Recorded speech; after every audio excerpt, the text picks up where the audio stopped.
মই আকৌ কৈছো যে সংবাদমেলৰ বিষয়টো হ'ল যোৱা 20 ফেব্ৰুৱাৰী তাৰিখে অসম বিধানসভাত মুখ্যমন্ত্ৰী হিমন্ত বিশ্ব শৰ্মাই আমাৰ পৰিয়াল সম্পৰ্কে দুটা বিতৰ্কিত কথা কৈছিলে।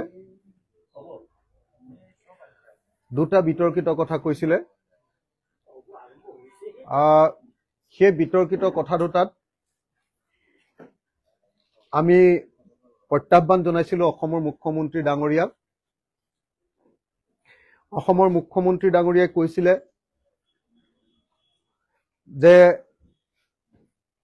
মোৰ পত্নী ডক্টৰ গীতাশ্ৰী তামুলীয়ে বি বৰুৱা কলেজত যিটো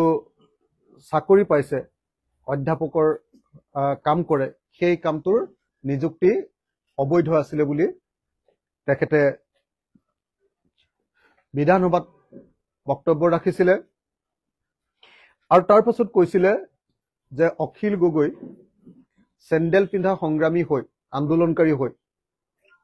তেওঁ কেনেকৈ চানমাৰীত মাটি কিনিব পাৰিলে। এইটো আছিলে হিমন্ত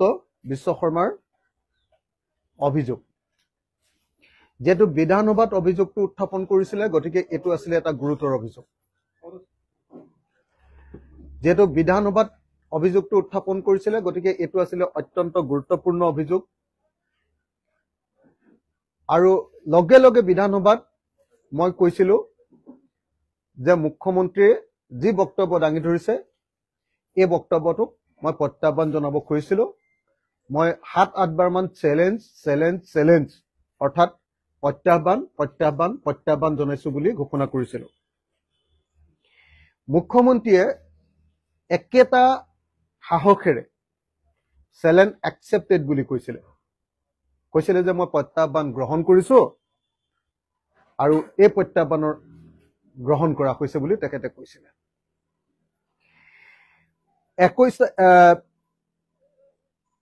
21 ফেব্ৰুৱাৰী তাৰিখৰ দিনা মোৰ পত্নী আৰু বি বৰুৱা কলেজৰ সহযোগী অধ্যাপক ডক্টৰ গীতাশ্ৰী তামুলীয়ে উচ্চ শিক্ষা সঞ্চালকালয়ৰ জৰিয়তে, উচ্চ শিক্ষা সঞ্চালক ডাইৰেক্টৰ অফ হায়াৰ এডুকেশ্যনৰ জৰিয়তে অসমৰ মুখ্যমন্ত্ৰীলৈ এখন চিঠি দিছিলে। কৈছিলে যে আমি বিষয়টোৰ ওপৰত তদন্ত বিচাৰো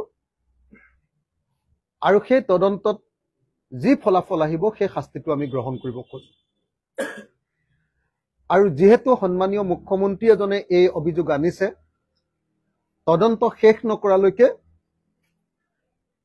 গীতাশ্ৰী তামুলীয়ে অনুৰোধ কৰিছিলে যে তেখেতক কামৰ পৰা আঁতৰাই ৰাখিব লাগে। এইটো আছিলে গীতাশ্ৰী তামুলীৰ পিনৰ পৰা মুখ্যমন্ত্ৰীজনক জনোৱা এখন আবেদন। তেখেত যিহেতু এগৰাকী চৰকাৰী কৰ্মচাৰী, কলেজৰ টিচাৰ, গতিকে তেখেতে আবেদন জনাইছিলে। মই প্ৰত্যাহ্বান জনাই দুখনকৈ চিঠি দিছিলো অসমৰ মুখ্যমন্ত্ৰীক। আপোনালোকক সেই চিঠি দুখন মই ৰাজহুৱাও কৰি দিছিলো, আপোনালোকে সকলোৱে জানে। মই দুয়োখন চিঠিৰ প্ৰতিলিপি আমাৰ স্পীকাৰৰ হাতত, বিধানসভাৰ অধ্যক্ষ ডাঙৰীয়াৰ হাতত দিছিলো। আৰু মুখ্যমন্ত্ৰীৰ চিঠি মই ব্যক্তিগতভাৱে মোৰ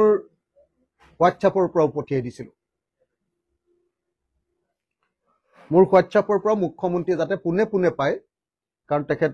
বেলেগলৈ ঘূৰি ফুৰে, গতিকে যাতে পোনে পোনে পায়, অফিচৰ চিঠিখন পোৱা দেৰি হ'ব পাৰে, গতিকে মই তেখেতলৈ দুইখন চিঠি পঠিয়াই দিছিলো। তো এই দুইখন চিঠি পঠিয়াই দিয়াৰ পাছত আমি অপেক্ষা কৰি ৰৈ আছিলো যেতিয়া আমাৰ ওপৰত তদন্ত হ'ব। অসমৰ মুখ্যমন্ত্ৰী ডাঙৰীয়াই যিহেতু আমাক প্ৰত্যাহ্বান গ্ৰহণ কৰিছে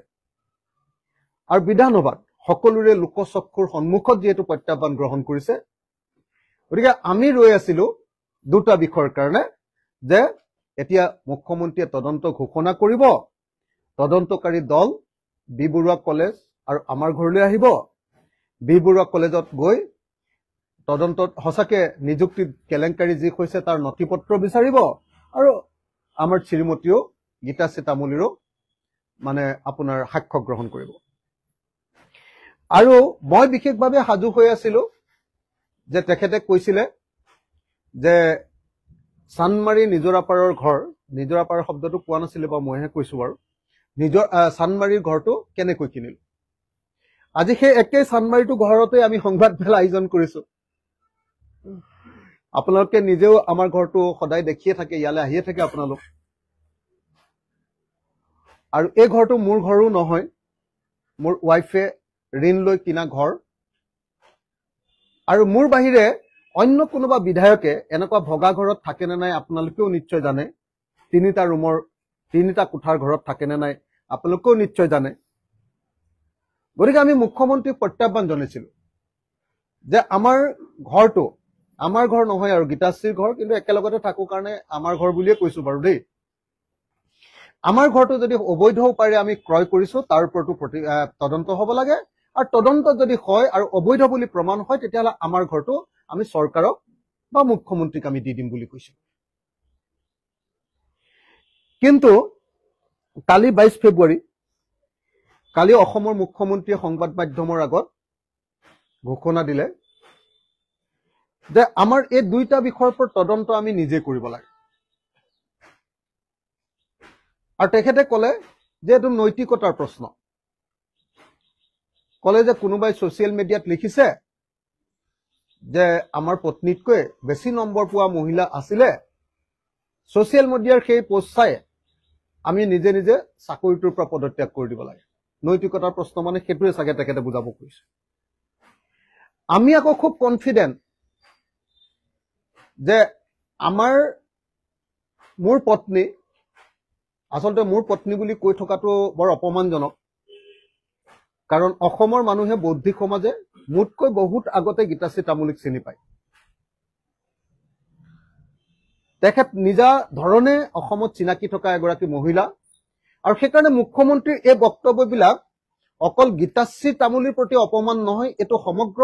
মহিলা সমাজৰ প্ৰতি অপমান আছিলে কাৰণে আমি চেলেঞ্জটো দিছিলো। আৰু অসমৰ ঐতিহ্যমণ্ডিত বি বৰুৱা কলেজখনৰ প্ৰতি অপমান আছিলে, অসমৰ শিক্ষা জগতখনৰ প্ৰতি অপমান আছিলে, আৰু অসমৰ কলেজ শিক্ষকসকলৰ প্ৰতি অপমান আছিলে। সেইকাৰণে আমি এই প্ৰত্যাহ্বান জনাইছিলো যে তদন্ত হওক আৰু দুধ কা দুধ পানী কা পানী ওলাই যাওক। যদি আমি কেলেংকাৰী কৰি, আমি যদি 2 নম্বৰী কৰি সঁচাকে যদি চাকৰিটো লৈছো, তেতিয়াহ'লে নিশ্চিতভাৱে আমাৰ চাকৰিটো যাব লাগে। আমাৰ মানে মোৰ চাকৰি নহয়, গীতাশ্ৰী তামুলীৰ চাকৰিটো যাব লাগে, মোৰ ৱাইফৰ চাকৰিটো যাব লাগে। আৰু যোৱাই নহয়, মই ভাবিম যে যদি 2 নম্বৰী কৰি চাকৰিটো লৈছে তেতিয়াহ'লে গীতাশ্ৰী তামুলীও জেলত থাকিব লাগে। আৰু যিসকলে চাকৰিটো দিছিলে তেখেতসকলৰ ওপৰতো ব্যৱস্থা তেতিয়া হ'ব লাগে, যদিহে কেলেংকাৰী কৰি দিছিলে। মই আপোনালোকক এতিয়া কওঁ যে চাকৰিটো এতিয়া অসমৰ মুখ্যমন্ত্ৰীয়ে গোটেইটো ধুঁৱলি কুঁৱলি কৰিব খুজিছে। কৈছে যে ফেচবুকত কোনোবাই লিখিছে, গতিকে নৈতিকতাৰ খাতিৰত আমি পদত্যাগ কৰিব লাগে। মই আপোনালোকক জনাব খোজো যে যিটো চাকৰি গীতাশ্ৰী তামুলীয়ে পাইছিলে সেই চাকৰিটো ইণ্টাৰভিউ বৰ্ডত কোন আছিলে, নামকেইটা শুনিলেই আপোনালোকে গম পাব যে সেই চাকৰি 2 নম্বৰী কৰি দিব পৰা চাকৰি হয় নে নহয়। সেই ইণ্টাৰভিউ বৰ্ডত আছিলে 4জন মানুহ। এজন হ'ল তাবুৰাম টাইট ডাঙৰীয়া, তেখেত বি বৰুৱা কলেজৰ তেতিয়া জিবিৰ গভৰ্ণিং বডিৰ প্ৰেচিডেণ্ট আছিলে। আৰু তাবুৰাম টাইট ডাঙৰীয়াৰ বিষয়ে চাগে মই আপোনালোকক কোৱাৰ কোনো প্ৰয়োজন নাই। অসমৰ সমাজ জীৱনে যিবিলাক পণ্ডিত মানুহক জন্ম দিছে, সৰ্বজন শ্ৰদ্ধেয় যিসকলক পণ্ডিতৰ জন্ম দিছে, তাৰ ভিতৰত তাবুৰাম টাইট ডাঙৰীয়া এজন অন্যতম ব্যক্তি। তাবুৰাম টাইট ডাঙৰীয়াৰ সততা আৰু নৈতিকতাৰ ওপৰত আজিলৈকে আঙুলি টোৱাব পৰা অসমত কোনোবা মানুহ জন্ম হৈছে বুলি আমি নাভাবো। তাবুৰাম টাইট ডাঙৰীয়া মিচিম নগজাগৰণৰ খনিকৰ বুলি কোৱা হয়। তেখেতে মিচিং ফোক টেলছৰ ওপৰত কেনেকুৱা কাম কৰিছে আপোনালোকে সকলোৱে নিশ্চয় জানে। তেখেত কটন কলেজৰ অধ্যাপক আছিলে। তেখেতে পাছ কৰি আহিছিলে ইউনিভাৰ্চিটি অফ লণ্ডনৰ পৰা। তেখেত এবিলাকৰ ডাইৰেক্টৰ আছিলে। এবিলাক মানে আপোনালোকে সকলোৱে জানে, আনন্দৰাম বৰুৱা যেটো আমাৰ গৱেষণা প্ৰতিষ্ঠান তাৰ ডাইৰেক্টৰ আছিলে। হায়াৰ এডুকেশ্যনৰ তেখেত ডাইৰেক্টৰ আছিলে আৰু হায়াৰ এডুকেশ্যনৰ বোধহয় আটাইতকৈ সন্মানীয় ডাইৰেক্টৰ বিলাকৰ ভিতৰত এজন আছিলে, যাৰ গাত কেতিয়াও কেলেংকাৰীৰ দাগ লগা নাছিলে। আৰু তেখেতে অসমীয়া, মিচিং আৰু ইংৰাজী এই মাল্টিলেংগুৱেজ ডিক্সনেৰী তৈয়াৰ কৰি অসমৰ সাহিত্য জগতলৈ বিশাল অৱদান আগবঢ়াই গৈছে। দ্বিতীয়জন সদস্য আছিলে বিশ্বেশ্বৰ হাজৰিকা ডাঙৰীয়া, পণ্ডিত। বিশ্বেশ্বৰ হাজৰিকা ডাঙৰীয়া খুব ইণ্টাৰেষ্টিংলি সৰু পথাৰৰ মানুহ আৰু অসমৰ অৰিজিনেল থিংকাৰ বিলাকৰ ভিতৰত এজন। বিশ্বেশ্বৰ হাজৰিকা সৰু পথাৰৰ পৰা আহিছিলে। ঘৰ আমাৰ ভূপেন হাজৰিকা ডাঙৰীয়াৰ ঘৰৰ কাষতে। তেখেতে অসমীয়া ভাষাৰ উৎপত্তিৰ ওপৰত original development of Assamese language তাৰ ওপৰত তেখেতে অৰিজিনেল থিয়ৰী বুলিয়ে ক'ব পাৰি, অৰিজিনেল বিশ্লেষণ এনালিচিছ তেখেতে আগবঢ়াইছিলে। অসমীয়া ভাষা কিয় এটা ইণ্ডিপেণ্ডেণ্ট ভাষা, এই ভাষা আন কোনো ভাষাৰ পৰা উদ্ভৱ হোৱা নাই, সেই অৰিজিনেলিটি আৰু তাৰ ডেভেলপমেণ্টৰ ওপৰত অৰিজিনেল কাম কৰা এজন পণ্ডিত আছিলে, সৰ্বজন শ্ৰদ্ধেয় পণ্ডিত আছিলে বিশ্বেশ্বৰ হাজৰিকা ডাঙৰীয়া। তেখেতৰ চৰ্যাপতৰ ওপৰত যি ইণ্টাৰপ্ৰিটেশ্যন আছিলে সেইটো অকল অসমৰ কাৰণে নহয়, গোটেই ভাৰতবৰ্ষৰ কাৰণে অৰিজিনেল ইণ্টাৰপ্ৰিটেশ্যন বা অৰিজিনেল থিংকিং আছিলে চৰ্যাপদৰ ওপৰত। বিশ্বেশ্বৰ হাজৰিকা অসমৰে এজন অত্যন্ত ডাঙৰ পণ্ডিত আৰু সৰু পথাৰৰ পৰা ওলাই অহা ইতিহাসৰ আটাইতকৈ ডাঙৰ পণ্ডিতজন। অসমীয়া সাহিত্যৰ বুৰঞ্জীৰ প্ৰথম খণ্ডটো তেখেতে সম্পাদনা কৰিছিলে, এবিলাকৰ পৰা ওলাইছিল। বাণীকান্ত কাকতিৰ থেচিছখন যিখনে প্ৰমাণ কৰিছিলে যে বাংলা ভাষা নহয়, বাংলা ভাষাৰ পৰা উদ্ভৱ হোৱা নাই, অসমীয়া ভাষাৰ পৰা উদ্ভৱ হৈছে। আছামিজ ইটছ ফৰ্মেশ্যন এণ্ড ডেভেলপমেণ্টৰ অসমীয়া অনুবাদ কৰিছিলে বিশ্বেশ্বৰ হাজৰিকা ডাঙৰীয়া। বিশ্বেশ্বৰ হাজৰিকা ডাঙৰীয়া অসমৰ আটাইতকৈ ডাঙৰ পণ্ডিত বিলাকৰ ভিতৰত এজন ডাঙৰ পণ্ডিত। আৰু আজিলৈকে আমি শুনা নাই যে বিশ্বেশ্বৰ হাজৰিকা ডাঙৰীয়াৰ সততা আৰু নৈতিকতাৰ ওপৰত কোনোবাই প্ৰশ্ন উত্থাপন কৰিব খুজিছে বা পাৰিছে, এইটো আমি শুনা নাই। গতিকে দুজন মই বৰ্ডৰ সন্মানীয় সদস্যৰ কথা আপোনালোকক কৈ দিলো। এজন আছিলে তাবুৰাম তাইত ডাঙৰীয়া, আনজন হ'ল বিশ্বেশ্বৰ হাজৰিকা ডাঙৰীয়া। তৃতীয় গৰাকী আছিলে ডক্টৰ গোলোকেশ্বৰ গোস্বামী, গুৱাহাটী বিশ্ববিদ্যালয়ৰ MIL বিভাগৰ হেড। আৰু চতুৰ্থ গৰাকী আছিলে ডক্টৰ লীলাৱতী বৰা শইকীয়া বাইদেউ, তেখেত আছিলে অসমীয়া বিভাগৰ গুৱাহাটী বিশ্ববিদ্যালয়ৰ হেড, মুৰব্বী অধ্যাপক। গতিকে ডক্টৰ গোলোকেশ্বৰ গোস্বামী, ডক্টৰ লীলাৱতী শইকীয়া বৰা, বীৰেশ্বৰ হাজৰিকা আৰু তাবুৰাম তাইত, এই চাৰিজনৰ পণ্ডিতৰ, এই চাৰিজন শিক্ষাবিদৰ বোৰ্ডে গীতাশ্ৰী তামুলীক নিযুক্তি দিছিলে। 3 দিন ধৰি বহুত মানে ইণ্টাৰভিউ দিবলৈ বহুত মানুহ আহিছিলে। 3 দিন ধৰি ইণ্টাৰভিউ হৈছিলে আৰু ইণ্টাৰভিউ হোৱাৰ পাছত অখিল গগৈৰ কাৰণেতো গীতাশ্ৰী তামুলীয়ে চাকৰি পোৱা নাছিলেই, বৰং অখিল গগৈৰ কাৰণে গীতাশ্ৰী তামুলীৰ চাকৰিটোত বাধা প্ৰদান কৰিছিলে হিমন্ত বিশ্ব শৰ্মা, পীযুষ হাজৰিকা আৰু জয়ন্ত মল্লবৰুৱাই। তেতিয়া তেওঁলোক কংগ্ৰেছৰ শিক্ষামন্ত্ৰী আছিলে হিমন্ত বিশ্ব শৰ্মা আৰু দুইজন কংগ্ৰেছৰ বিধায়ক আছিলে। পীযুষ হাজৰিকা, জয়ন্ত মল্লবৰুৱা বিধায়ক আছিলে আৰু সেই সময়ৰ আটাইতকৈ মানে যুৱ কংগ্ৰেছৰ তেওঁলোক প্ৰভাৱশালী লিডাৰ আছিলে। তেওঁলোকে সংবাদমেল দিছিলে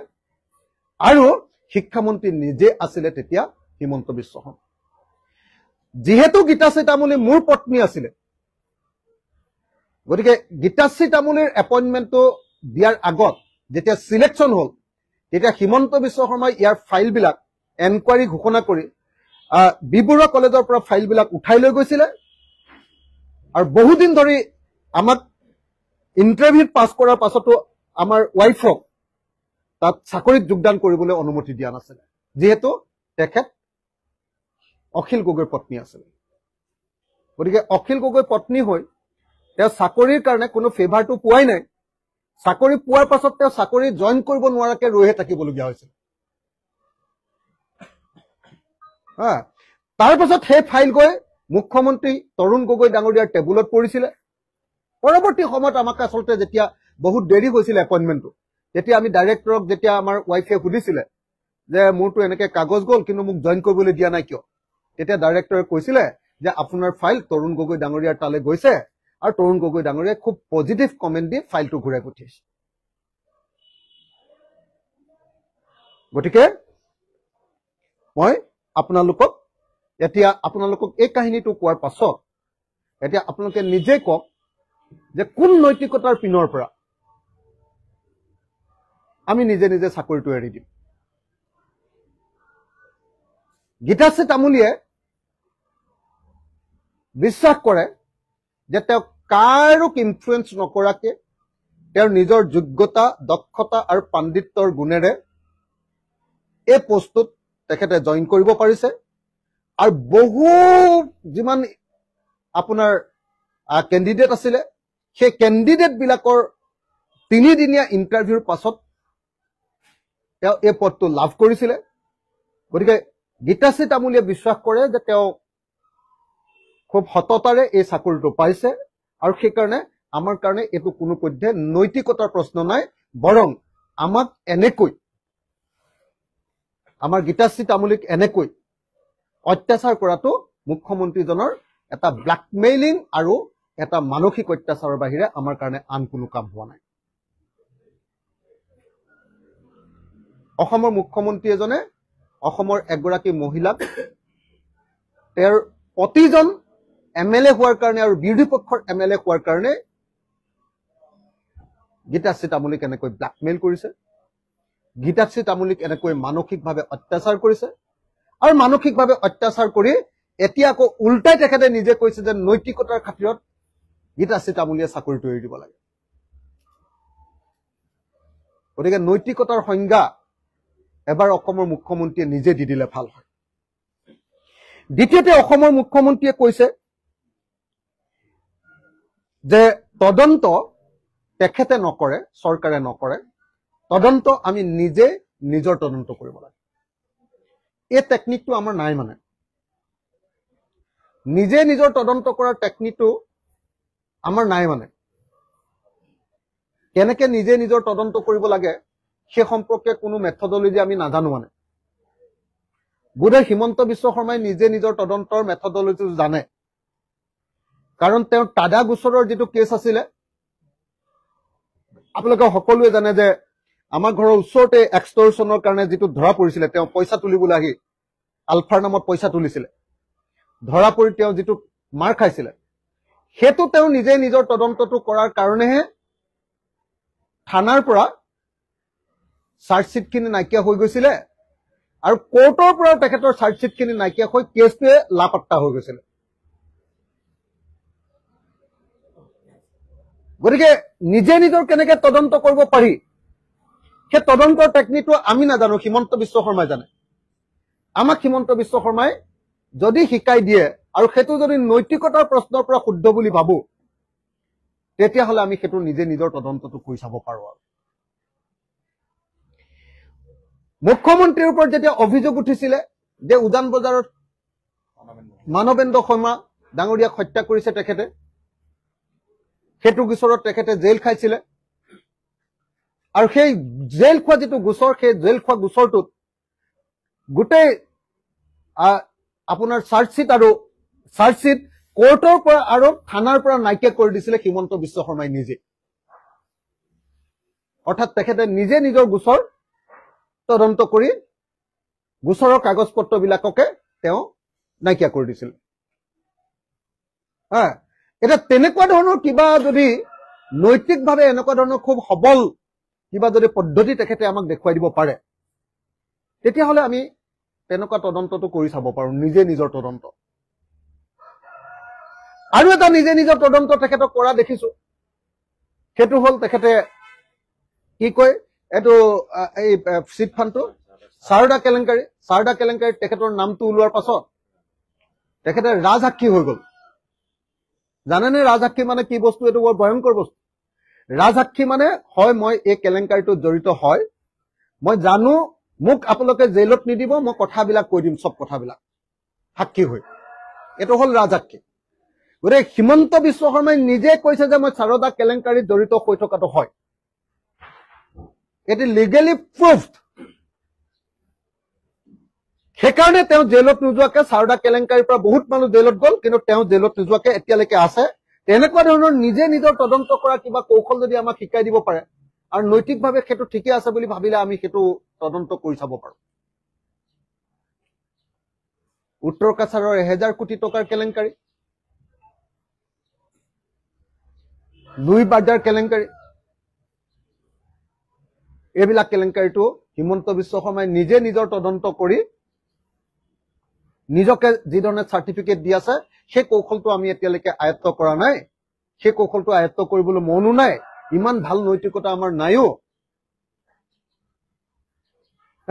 গতিকে অসমৰ মুখ্যমন্ত্ৰী ডাঙৰীয়াক আমি অনুৰোধ জনাইছো যে প্ৰভু আপোনাৰ কথা এতিয়া অসমত শেষ কথা আপোনাৰ কথা এতিয়া আইন অসমত গতিকে আপুনি যেহেতু ৰজা আমি সকলোবিলাক প্ৰজা প্ৰভু আমাক নৈতিকতা কি বস্তু এবাৰ শিকাই দিয়ক প্ৰভু আপুনি নিজে নিজক কেনেকে তদন্ত কৰিব পাৰে আপুনি এবাৰ শিকাই দিয়ক কাৰণ আপুনি কোৱা কথাটোৱে এতিয়া ভগৱানৰ বেদবাক্য ভগৱানৰ বাক্য আৰু আপুনি কোৱা কথাটোৱে এতিয়া ৰজাৰ বাক্য আমি প্ৰজাবিলাকে সবে মানিবলৈ বাধ্য কাৰণ আমি এখন হিটলাৰৰ দেশত বসবাস কৰিছো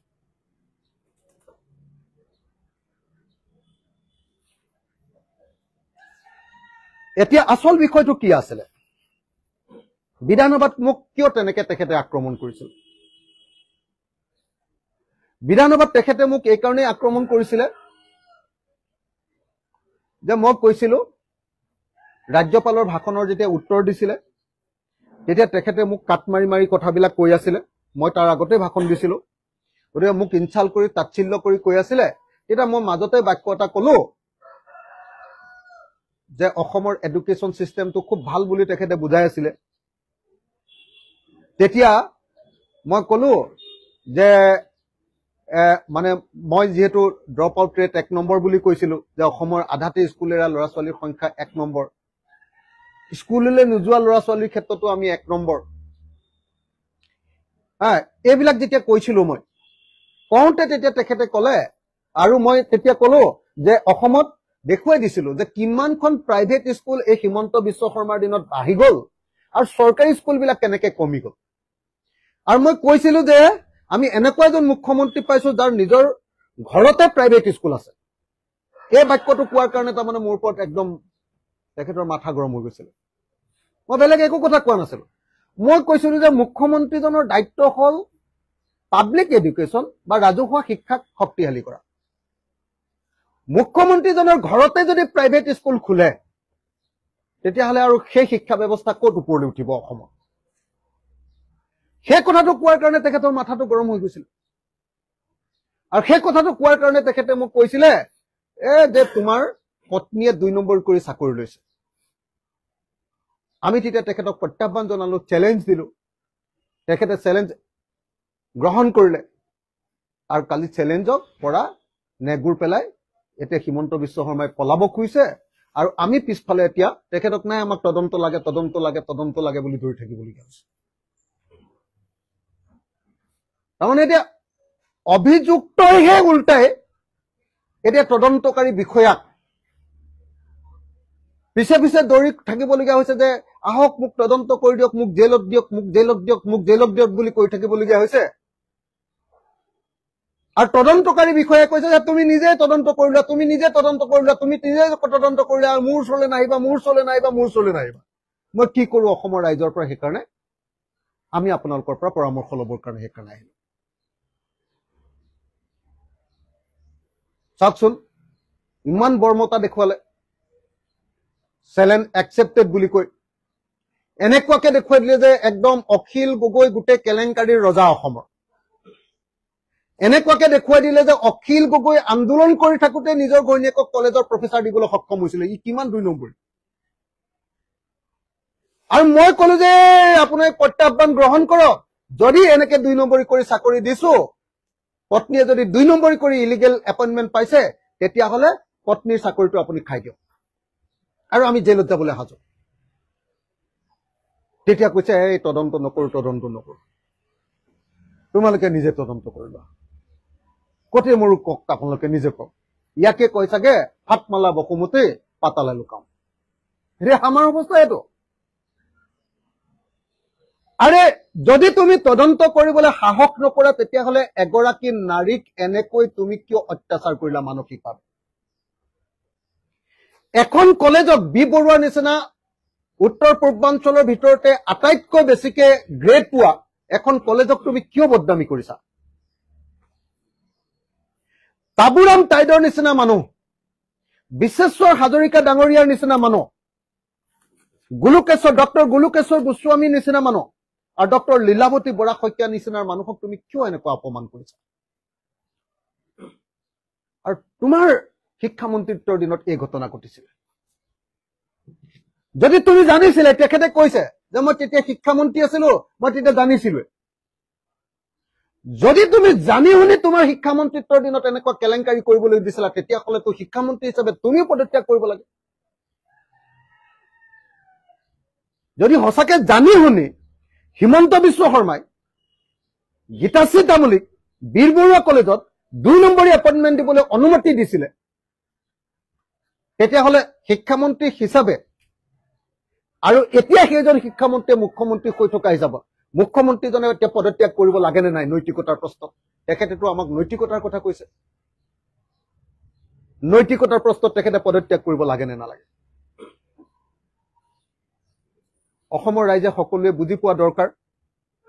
যে এই মানুহজনে ইস্যু ডাইভাৰ্ট কৰাত এখততকে আৰু চাগে ডাঙৰ কাৰিকৰ পৃথিৱীতে জন্ম কোনো হোৱা নাই এনেকুৱা উলটা পুলটা কাম কৰিব পৰা মানুহ চাগে পৃথিৱীয়ে জন্ম দিয়া আটাইতকৈ খাতাৰনাক মানুহজনে চাগে হিমন্ত বিশ্ব শৰ্মা মিছা কথাৰ ভঁৰাল 2 নম্বৰী কথাৰ ভঁৰাল ভাল চিন্তা মূৰত নাই দিনে ৰাতিয়ে খালি ব্ল্যাকমেইল দিনে ৰাতিয়ে খালি মানুহক মানসিক অত্যাচাৰ আৰু দিনে ৰাতিয়ে ভাবুকি দি 2026 তেওঁ ভৱিষ্যতৰ স্বপ্নৰ কাৰণে আন সকলোকে তুচ্ছ তাচ্ছিল্য কৰাটোৱে হ'ল এই মুখ্যমন্ত্ৰীজনৰ আটাইতকৈ ভয়ানক দিশ ইছুটো কি আছিলে ইছুটো আছিলে যে মুখ্যমন্ত্ৰীৰ ঘৰত প্ৰাইভেট স্কুল খোলাটো উচিত নে অনুচিত ইছুটো আছিলে অসমৰ ৰাজহুৱা শিক্ষাখণ্ড সঁচাকে এতিয়া সংকটত গৈছে নে নাই আৰু প্ৰাইভেট শিক্ষাখণ্ড কিয় দিনে দিনে আগবাঢ়ি গৈ আছে আৰু ৰাজহুৱা শিক্ষাখণ্ডৰ কিয় অৱস্থা বেয়া হৈছে এই ইছুটো তেখেতে ডাইভাৰ্ট কৰিব খুজিছে ইছুটো আছিলে যে হিমন্ত বিশ্ব শৰ্মাৰ পত্নীয়ে তেখেতৰ মুখ্যমন্ত্ৰীত্বৰ সুযোগত হিমন্ত বিশ্ব শৰ্মাৰ মুখ্যমন্ত্ৰীত্বৰ সুযোগত গোটেই অসমতে অবৈধ সম্পত্তি গোটাই আছে আৰু যেতিয়াই তেখেতৰ পত্নীৰ কথাটো ওলাই তেতিয়া আনৰ পত্নীবিলাকৰ কথা কৈ মিছা কথা কৈ তেখেতে ইছুটো বেলেগ ফালে নিবৰ কাৰণে সদায় চেষ্টা কৰা দেখি নৈতিকতা তেতিয়া ওলালেহেঁতেন যেতিয়া হিমন্ত বিশ্ব শৰ্মাই ক'লেহেঁতেন যে আপুনি মোৰ পত্নীৰ 2 নম্বৰী কৰা বুলি কৈছে মই মোৰ পত্নীয়ে 2 নম্বৰী কৰি কিবা সম্পত্তি হেৰি কৰিছে নেকি তাৰ ওপৰত আজি তদন্ত ঘোষণা কৰিলো এটোহে নৈতিকতা থকা মানুহৰ কথা অসমৰ সকলো মানুহে জানে যে হিমন্ত বিশ্ব শৰ্মাই নিজৰ পত্নীৰ নামত গোটেই অসমত ইমান অগাধ সম্পত্তি কৰিছে যে হয় সম্পত্তিৰ হিচাপ চাগে আজিৰ দিনটোত হিমন্ত বিশ্ব শৰ্মাৰো মনত নাই আৰু তেওঁৰ পত্নীৰো চাগে মনত নাই যিমান সম্পত্তি কৰিছে মইতো এতিয়ালৈকে সেই ইছ্যুজ বিলাকত সোমোৱাই নাই যিদিনা সোমামতো সেইদিনাতো এতিয়াতো তেওঁ পলাইছে অখিল গগৈ পত্নীৰ হেৰিয়াৰ তদন্ত নকৰি বুলি পলাইছে তুমি নিজে নিজৰ তদন্ত কৰি লোৱা বুলি ভয়তে পলাইহে গৈছে এতিয়া তদন্ত নকৰি যিদিনা মই তেওঁৰ পত্নী আৰু তেওঁৰ পৰিয়ালৰ সম্পত্তিৰ প্ৰশ্নলৈ যাম তেতিয়াতো তেওঁ গাঁত খান্দি সোমাই থাকিব লাগিব অসমৰ মানুহৰ সন্মুখত মুখ উলিয়াব নোৱাৰিব এতিয়ালৈকে যোৱাই নাই হেতুলে কেলে যোৱা নাই সঁচা সঁচি কথা ক'বলৈ গ'লে কোনোবাই যদি কয় তেতিয়ালে মই সঁচা সঁচি কথাটো কওঁ যে শিৱসাগৰৰ উন্নয়নত বাধা হ'ব বুলিয়ে মই আজিকালি অলপ ঢিলা ঢিলিকে কথা কৈ থাকো এই সমষ্টিটোত মোক জিকাইছে যদি মোক মুখ্যমন্ত্ৰীৰ লগত 24 ঘণ্টাই কাজিয়া কৰি থাকো একো কাম কৰি নিদিও সেইকাৰণে মই এতিয়ালৈকে টানকে মোৰ লগত সব ডকুমেণ্ট আছে ফাইল আছে বনাই থৈ দিছো ৰেডি হৈ আছো খালি কিন্তু একাৰণে কৰা নাই যে শিৱসাগৰৰ কাম কেইটামান যদি কৰাই ল'ব নোৱাৰো মোক জেলৰ পৰা যে জিকাইছে শিৱসাগৰবাসীয়ে মোক অভিশাপ দিব সেইকাৰণে মই কেতিয়াবা কেতিয়াবা বৰ ঠাণ্ডাকে থাকো কিন্তু মানুহটো উগ্ৰ আপোনালোকে জানে খং উঠে যদি চ্যালেঞ্জ লয় তেতিয়াহ'লে মুখ্যমন্ত্ৰীক মই চ্যালেঞ্জ দিছো যে আমাৰ যিমান হা সম্পত্তি আছে এইবিলাক তেখেতে প্ৰমাণ কৰি দিয়ক আৰু তেখেতৰ যিমান হা সম্পত্তি আছে এইবিলাকো আমি প্ৰমাণ কৰি দিম এটা চ্যালেঞ্জ মুখ্যমন্ত্ৰীয়ে লওক চ্যালেঞ্জ আকৌ এবাৰ প্ৰত্যাহ্বান আমাৰ পৰিয়ালৰ আমাৰ ল'ৰা আমাৰ পত্নী আৰু মোৰ এটা পৰিয়াল বুলি যাক বুজায় আৰু হিমন্ত বিশ্ব শৰ্মাৰ ছোৱালী ল'ৰা পত্নী তেওঁৰ আৰু তেওঁ বিভিন্ন জনৰ নামত সব জানো এইবিলাক কাহিনী কাৰ নামত ক'ত পইচা বাগান ৰাখি থৈছে কাৰ নামত ক'ত কোম্পানী ৰাখি থৈছে কাৰ নামত কি কৰিছে সব বস্তুবিলাক দেখুৱাই দিম disproportionate property মুখ্যমন্ত্ৰী যদি সঁচাকে নৈতিকতা থাকিলেহেঁতেন মই কৈছিলো যে আপুনি অবৈধ উপায়েৰে ধন ঘটিছে তেওঁ সম্পত্তিৰ ওপৰত তদন্ত দিলেহেঁতেন তেওঁ দিব নোৱাৰে কাৰণে আমাৰ ওপৰতো তদন্ত কৰিবলৈ সাহস নকৰে নিজৰ সম্পত্তিৰ ওপৰত তদন্ত দিবলৈ সাহস নাই কাৰণে এতিয়া অখিল গগৈকো কৈছে যে তুমি তোমাৰ তদন্ত নিজে কৰি লোৱা তাৰমানে মোক কৈছে যে ভাই তুমি মোক নধৰিবা তোমাক এৰি দিলো কিন্তু অখিল গগৈটো সেই বস্তু নহয় যদি তুমি স্বীকাৰ কৰিছা যে আমি কেলেংকাৰী কৰা নাই তেতিয়াহ'লে তুমি ৰাজহুৱাকে ক্ষমা খোজা ভাই তুমি আমাক কিয় এনেকুৱা ধৰণৰ অত্যাচাৰ কৰিলা কিমান পত্নীয়ে কিমান মানসিক অত্যাচাৰ পাইছে এইকেইদিনত পত্নীৰ পৰা মই কিমান গালি খাইছো ঘৰত কিমান কাজিয়া হৈছে এনেকে তুমি ব্লাকমেইল কৰি মানুহক অত্যাচাৰ কৰি বিৰোধী পক্ষক তুমি যদি ঠাণ্ডা কৰিম বুলি ভাবিছা এটা বেলেগৰ ক্ষেত্ৰত কৰিব পাৰিবা অখিল গগৈৰ ক্ষেত্ৰত নহব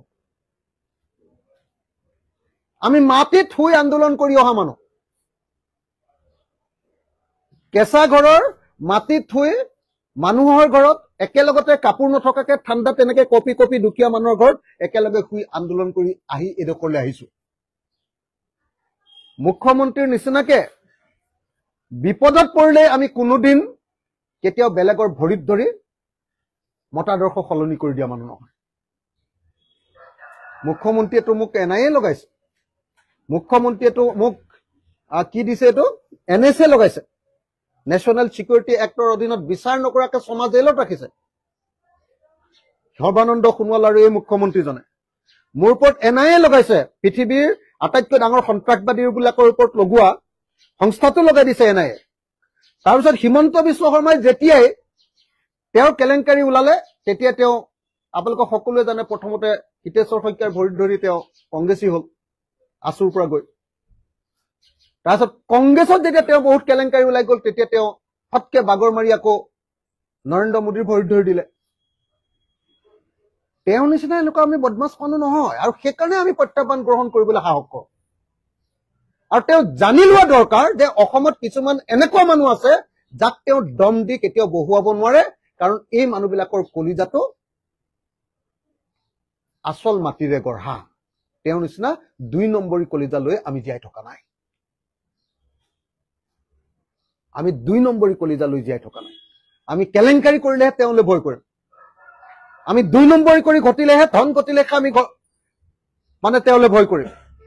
তেওঁ কৈছে যে আমাৰ চানমাৰী ঘৰটোতে এতিয়া আমি হেৰি দি আছো প্ৰেছ মিট দি আছো সকলো সাংবাদিকে গোটেই ঘৰটো এবাৰ চাই লৈ এটা ভিডিঅ' ৰেকৰ্ডিং কৰি অসমৰ মানুহক দেখুৱাই দিয়ক যে এই ঘৰটোতো এগৰাকী কলেজৰ টিচাৰে কিনিব পৰা ঘৰ হয় নে নহয় ওচৰতে মালিক আছে, মালিকৰ পৰা সুধি লওক আৰু তদন্ত এটা কৰি লওক। এই কি কয় আপোনাৰ হেৰিয়াৰ পৰা, বেংকৰ পৰা এবাৰ তদন্ত এটা কৰি লওক যে আমি 2 নম্বৰী কৰি পইচা দিছো নে আমি বেংকৰ পৰা পইচা লৈ ডাইৰেক্টলি পইচা দিছো। মই আকৌ কৈছো, মুখ্যমন্ত্ৰী হিমন্ত বিশ্ব শৰ্মা এজন ৰাজনীতিক আৰু তেওঁ যিমান দৰমহা পায় তাতকে মোৰ পত্নী গীতাশ্ৰী তামুলীয়ে বেছি দৰমহা পায়। মুখ্যমন্ত্ৰী হিমন্ত বিশ্ব শৰ্মাৰ তেওঁৰ দৰমহাকেইটাৰে গোটেই অসমত মানুহে হিচাপ কৰিব নোৱাৰাকে অগণন সম্পত্তি হৈছে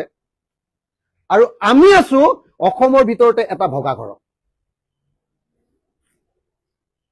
কোনো বিধায়কে চাগে এনেকুৱা ভগা ঘৰত নাই। চাই লওক, সেইদিনা টিংখিনি বদলাইছো, ভিতৰত গোটেই পানী পৰে। চাওকগে, গোটেই ভিতৰত পানী পৰা, গোটেই এইটো ক'লা হৈ আছে নহয়, শেলুৱে ধৰি আছে। চাই লওকগে আপোনালোকেও। মুখ্যমন্ত্ৰীতকে বেছি দৰমহা পায় এজন কলেজৰ টিচাৰে। মুখ্যমন্ত্ৰীয়ে পোৱা টকাকেইটাৰে গোটেই অসমত আৰু বিদেশত আৰু গোটেই ভাৰতবৰ্ষৰ বিভিন্ন ঠাইত মুখ্যমন্ত্ৰীয়ে সম্পত্তি কৰিলে আৰু আমাৰ পত্নীয়ে, মোৰ পত্নীয়ে আপোনাৰ চানমাৰীত এটা পুৰণা ঘৰ কিনিলে। সেই পুৰণা ঘৰটো কিনাৰ কাৰণে যত দুখ নন্দ ঘোষ, আমি সকলোতে দুখী। আৰু তেওঁ সমগ্ৰ ভাৰতত আৰু সমগ্ৰ পৃথিৱীৰ বিভিন্ন ঠাইত তেওঁ সম্পত্তি গঢ়ি থকাৰ পাছতো তেওঁ একদম চাফা। তেওঁ গাত হাঁহৰ পাখিখনৰ নিচিনা, তেওঁ তাৰমানে বোকাতে থাকে, কিন্তু তেওঁ পাখিখনত বোকা নালাগে। আৰু আমি যদি পানীত নমাও নাই, তেতিয়াহ'লে আমাৰ গোটেই পাখিত বোলে বোকাই বোকা। এনেকুৱা ভয়ংকৰ মুখ্যমন্ত্ৰী এজন জন্ম হৈছে। আচল বস্তুটো, ইছ্যুটো কি আছিলে? আচল ইছ্যুটো আছিলে,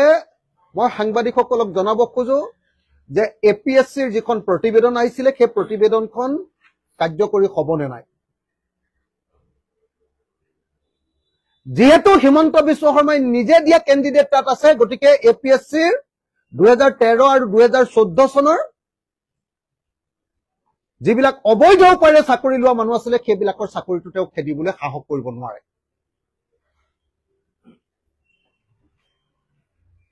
তেওঁ নিউজ লাইফৰ মানুহকো তাত চাকৰি দিছে আৰু তেওঁ হাংগু পাংগু মানুহবিলাকক তাত চাকৰি দি একদম তাৰা প্ৰসাদ দাসৰ দিনৰ পৰা APSCটোক বেয়া কৰাৰ মূল মানুহজন হিমন্ত বিশ্ব শৰ্মা। তাৰা প্ৰসাদ দাসেও যদি 2 নম্বৰী কৰিব পাৰিছিলে হিমন্ত বিশ্ব শৰ্মাৰ পৃষ্ঠপোষকতাত, ৰাকেশ পালেও যদি 2 নম্বৰী কৰিব পাৰিছিলে হিমন্ত বিশ্ব শৰ্মাৰ পৃষ্ঠপোষকতাত। কিন্তু মই এটা কথা ঠিক, যদিও এলায়েন্সত আছো যে এই কেলেংকাৰীত যে তৰুণ গগৈ ডাঙৰীয়াও কেতিয়াও হেৰি নহয়, কি বুলি কয়, ধোৱা তুলসীৰ পাত নহয়, সেই কথাটোও কৈ দিছো দেই, মিছা কথা আমি নকওঁ। তৰুণ গগৈ ডাঙৰীয়াও এই কেলেংকাৰীত আছিলে আৰু হিমন্ত বিশ্ব শৰ্মাও আছিলে। সকলোৱে জানে যে হিমন্ত বিশ্ব শৰ্মাৰ 2জন ভায়েকে 2 নম্বৰী কৰি চাকৰি পাইছে বুলি গোটেই পৃথিৱীৰ মানুহে বুবু বাবা। গোটেই পৃথিৱীৰ মানুহে জানে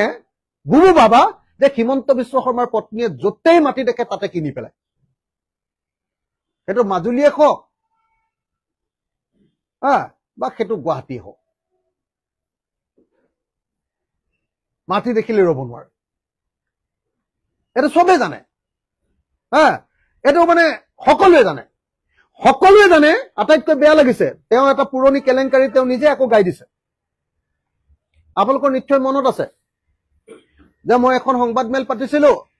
সংবাদমেল পাতি কৈছিলো, তেতিয়া হিমন্ত বিশ্ব শৰ্মাৰ মানে কেলেংকাৰীবিলাক ধৰি আছিলো। সেই সময়তে আকৌ আমাৰ ৱাইফে চাকৰি পাইছে দেই। যি সময়ত মই হিমন্ত বিশ্ব শৰ্মাক তেনেকে ধৰি আছিলো, সেই সময়ত নিজৰ যোগ্যতাৰ বলত যেতিয়া বি বৰুৱা কলেজত চাকৰি পাইছে, সেই চাকৰিটো ৰখাই দিছিলে হিমন্ত বিশ্ব শৰ্মাই। পিছত লিগেল কাৰণে নোৱাৰিলে, কাৰণ তাবুৰাম টাইডৰ নিচিনা মানুহ আছে, বিশেশ্বৰ হাজৰিকাৰ নিচিনা মানুহ আছে, ক'ত হিমন্ত বিশ্ব শৰ্মাই পাত্তা পাব।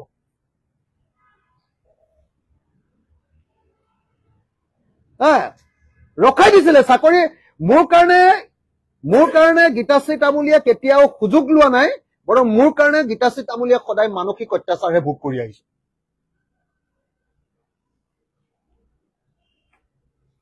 মোৰ কাৰণে গীতাশ্ৰী তামুলীৰ সুবিধা পোৱা নাই, সদায় মোৰ কাৰণে, মই জেলত যোৱাৰ কাৰণে গীতাশ্ৰী তামুলীয়ে সদায় মোক সেৱাহে কৰি থাকিবলগীয়া হৈছে। নহলে তাই ইয়াতকে আৰু বহুত বেছি স্কলাৰলি কাম কৰিব পাৰিলেহেঁতেন।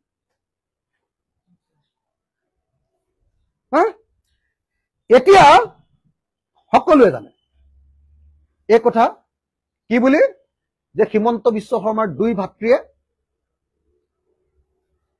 যি চাকৰি পাইছে তাত কেনা আছে বুলি, গণ্ডগোল আছে বুলি। ইমান নৈতিকতাৰ কথা কোৱা মানুহজনে তেওঁলোকৰ দুইটা চাকৰিৰ কাৰণে এটা তদন্ত নিদিয়ে কিয়? ইমান নৈতিকতা কোৱা মানুহজনে এটা তদন্ত দিয়কচোন, যে তেওঁৰ পত্নী আৰু তেওঁৰ পৰিয়ালৰ নামত গোটেই অবৈধ সম্পত্তি কৰিছে বুলি আমি সকলোৱে চিঞৰি আছো। এটা ইমান নৈতিকতা থকা মানুহজনে এটা তদন্ত দিয়ক। ইমান নৈতিকতা থকা